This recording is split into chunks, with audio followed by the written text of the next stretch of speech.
సర్వసృష్టికర్త అయినటువంటి దేవుని పేరట మీ అందరికీ శుభాభివందనములు తెలియజేసుకుంటున్నాను. జీసస్ న్యూ క్రియేషన్ మినిస్ట్రీస్ ద్వారా ఈ రీతిగా ప్రతిరోజు అనుదిన ఆహారంను మీతో పంచుకోవడానికి దేవుడిస్తున్నటువంటి కృపను బట్టి దేవునికి ఎనలేని కృతజ్ఞతలు. వాక్య ధ్యానములోనికి మనం వెళ్దాము. ఇర్మియా గ్రంథము 1వ అధ్యాయము 6వ వచనం. అయ్యో ప్రభువు యెహోవా, చిత్తగించుము, నేను బాలుడనే, మాట్లాడుటకు నాకు శక్తి చాలదని నేను అనగా, బాలుడైనటువంటి ప్రవక్త అయినటువంటి ఇర్మియా గారు దేవునితో మాట్లాడుతున్నటువంటి మాటలివి. అయితే తండ్రి అయిన దేవుడు ఇర్మియా గారికి ఇస్తున్నటువంటి సమాధానం ఏంటంటే, గర్భములో నేను నిన్ను రూపింపక మునిపే నిన్నెరిగితిని, నీవు గర్భము నుండి బయలుపడక మునిపే నేను నిన్ను ప్రతిష్ఠించితిని, జనములకు ప్రవక్తగా నిన్ను నియమించితిని. ఇర్మియా గ్రంథము 1వ అధ్యాయము 5వ వచనం అని దేవుడు తనతో చెప్పగా, ఇర్మియా గారు అంటున్నటువంటి మాట ఏంటంటే, నేను బాలుడను, మాట్లాడుటకు నాకు శక్తి చాలదు అంటూ తన అసమర్థతను తెలియజేస్తున్నారు. మోషే గారు కూడా ఇట్టి అసమర్థతనే తెలియజేశారు. మోషే గారు, ప్రభువా, ఇంతకు మునుపైనను నీవు నీ దాసునితో మాట్లాడినప్పటి నుండి అయినను నేను మాట నేర్పరని కాను, నేను నోటి మాంద్యము నాలుక మాంద్యము గలవాడనని యెహోవాతో చెప్పెను. ఇర్మియా గ్రంథము 4వ అధ్యాయం 10వ వచనం. ఒక వ్యక్తి తన యొక్క సమర్థతను బట్టి ఆ వ్యక్తిని తన పని కొరకు దేవుడు ఎప్పుడూ ఎన్నుకొనరు. తాను ఎన్నుకున్న వ్యక్తికి సామర్థ్యాన్నిచ్చి ఆయన తన పనిని కొనసాగిస్తారు.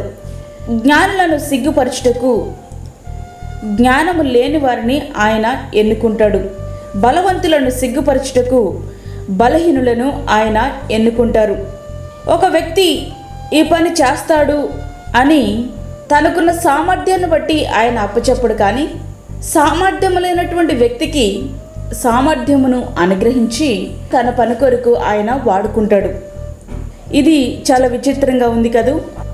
ఈ ఎన్నుకోవడం అనేది ఎప్పటి నుండి స్టార్ట్ అవుద్ది అంటే, తల్లి గర్భములో మనం పిండముగా రూపింపక మునిపే జరుగుతుందని లేఖనాలను బట్టి మనము గ్రహించగలుగుతున్నాం. నా అంతరేంద్రియములను నీవే కలుగు చేస్తుతివి, నా తల్లి గర్భమందు నన్ను నిర్మించిన వాడు నీవే. ఇవి దావీదు గారు చెప్తున్నటువంటి మాటలు. నీ చేతులు నన్ను నిర్మించి నాకు రూపు ఏర్పరచను. 119వ కీర్తన 73వ వచనం. దేవుడు ఎన్నుకున్న వ్యక్తిని తగిన సమయమందు తన పని కొరకు ఆయన పిలుస్తూ ఉంటారు. చాలామంది మేము దేవుని పనికి సమర్థులమని, అందుకే దేవుడు తన పని కొరకు ఆయన పిలిచాడని అతిశయిస్తూ ఉంటారు. ఇలా అతిశయించేవారు కొందరైతే సాకులు చెప్పి తప్పించుకోవడానికి మరికొందరు ప్రయత్నిస్తూ ఉంటారు.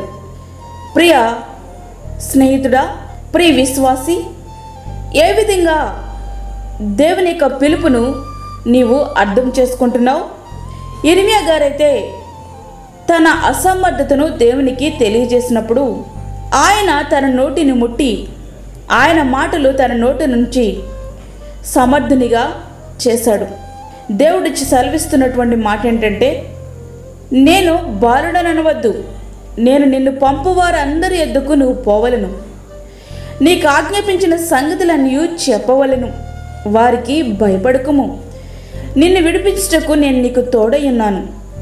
ఇదే యెహోవా వాక్కు. అప్పుడు యెహోవా చెయ్యి చాపి నా నోరు ముట్టి ఇలాగూ సెలవిచ్చను, ఇదిగో నేను నీ నోట నా మాటలు ఉంచి ఉన్నాను, పెళ్ళగించుటకును, విరగగొట్టుటకును, నశింప చేయుటకును, పడద్రోయుటకును, కట్టుటకును, నాటుటకును నేను ఈ దినమున జనముల మీదను రాజ్యముల మీదను నిన్ను నియమించి ఉన్నాను. ఇర్మియా గ్రంథము 1వ అధ్యాయము 7 నుంచి 10 వచనాలు. ప్రియ విశ్వాసి, ప్రియ స్నేహితుడా, నీ అసమర్థత ఏదైనప్పటికీ ఆయన సన్నిధిలో ప్రార్థించగలిగితే నీకు సామర్థ్యం ఇచ్చి నిన్ను ఆయన తప్పకుండా నడిపిస్తారు.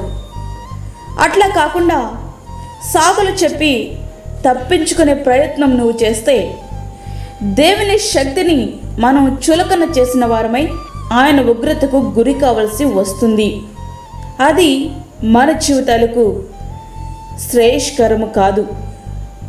నేటి దినాల్లో మనం చూస్తున్నది ఏంటంటే, నా జ్ఞానాన్ని బట్టి దేవుడు నన్ను వాడుకుంటున్నాడు, నా తెలివిని బట్టి దేవుడు నన్ను వాడుకుంటున్నాడు, నాకున్న హోదాను బట్టి, నాకున్న డబ్బును బట్టి దేవుడు నన్ను వాడుకుంటున్నాడు అతిశయించేటటువంటి వ్యక్తులుగా ఈ దినాలలో అనేక మందిని మనము చూస్తున్నాం. దేవుడు నాకున్న తలంతులను బట్టి దేవుడు నన్ను వాడుకుంటున్నాడు అని చాలామంది అతిశయిస్తూ ఉంటారు. మనము అతిశయించవలసింది దేవుని యందే మనము అతిశయించాలి. దేవుడు తాను ఏర్పరచుకున్నప్పుడు వారికి ఉన్న జ్ఞానాన్ని బట్టి, వారికి ఉన్న తెలివిని బట్టి, వారికి ఉన్న హోదాను బట్టి, వారికి ఉన్న చదువును బట్టి ఆయన ఎప్పుడూ పిలవరు. ఆయన పిలిపే చాలా వ్యత్యాసంగా ఉంటుంది. గర్భంలో నీవు రూపింపక మునిపే ఆయన నిన్ను పిలిచాడు. అది నువ్వు గమనించుకొని దేవుని పిలుపుకు లోబడు. అలా దేవుని యొక్క చిత్తానికి మనము విధేయత చూపించాలి. ఆయన చిత్తానుసారంగా జీవిస్తూ ఆయన ఇచ్చే నిత్యమైన ఆశీర్వాదాలు మనము స్వతంత్రించుకుందాం. అట్టి కృప ధన్యత ప్రభు మనకు అనుగ్రహించునుగాక. ఆమేన్. వాక్యమైనటువంటి ప్రియమైన దేవుని బిడ్డలారా, ప్రార్థనలో ఏకీభవించండి. పరిశుద్ధమైన తండ్రి, ప్రేమగల యేసు ప్రభువా, శ్రేష్టమైన మరి యొక్క దినం మా జీవితంలో మీరు అనుగ్రహించారు, నీకు వందనాలు. ఈ దినమంతా కూడా నీ సన్నిధిని మీరు మాతో ఉంచండి. ప్రతి విధమైన శోధన, కీడు, ప్రమాదం నుంచి మమ్మల్ని తప్పించండి. యేసయ్యా, బలహీనులుగా ఉన్నవారిని బలపరచండి.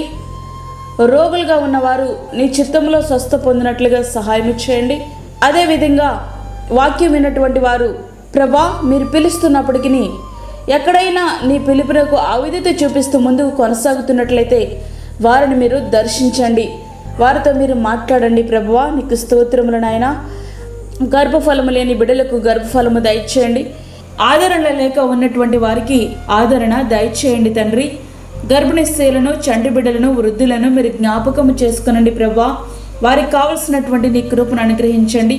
దూరదేశంలో ఉండి ఈ వాక్యమును వింటున్నటువంటి ప్రతి ఒక్క బిడ్డను మీరు జ్ఞాపకము చేసుకోనండి. వారు చేస్తున్నటువంటి పనులలో నీ యొక్క ఆశీర్వాదము, శక్తిని వారికి దయచేయండి. అదేవిధంగా తండ్రి, మా దేశాన్ని, మా రాష్ట్రాన్ని మీరు రక్షించండి ప్రభువా.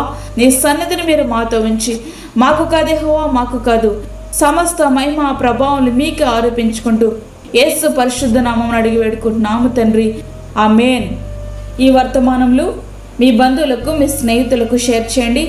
దేవుని పనిలో మీరు కూడా పాలిభాగస్తులు కండి. అదేవిధంగా మీ ప్రార్థన అవసరతలు మాకు తెలియచేయండి. మా ఫోన్ నెంబర్ 9177377559. దేవుడు మిమ్మును, మీ కుటుంబమును దీవించునుగాక. ఆమేన్. ప్రభు పనిలో మీ సహోదరి అన్నామణి సాల్మన్. మా ఛానల్ని సబ్స్క్రైబ్ చేయండి, షేర్ చేయండి, లైక్ చేయండి. దేవుడు మిమ్మల్ని దీవించునుగాక. ఆమేన్.